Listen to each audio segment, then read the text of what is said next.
Pahalgam false flag operation में हकाइक सामने लाने पर मोदी सरकार ने घबराहट में आईएसपीआर का ही यूट्यूब चैनल ब्लॉक कर दिया।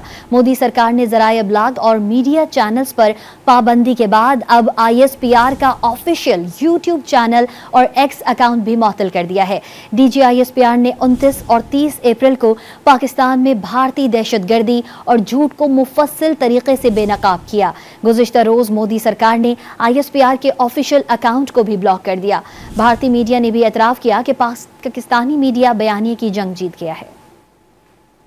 पहलगाम फॉल्स फ्लैग ऑपरेशन में हकाइक सामने लाने पर मोदी सरकार ने घबराहट में आईएसपीआर का ही यूट्यूब चैनल ब्लॉक कर दिया। मोदी सरकार ने ज़राए इब्लाग और मीडिया चैनल्स पर पाबंदी के बाद अब आईएसपीआर का ऑफिशियल यूट्यूब चैनल और एक्स अकाउंट भी मुअत्तल कर दिया है।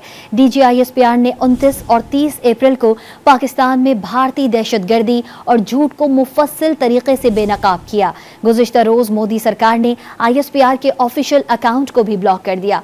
भारतीय मीडिया ने भी एतराफ़ किया कि पाकिस्तानी मीडिया बयानिए की जंग जीत गया है।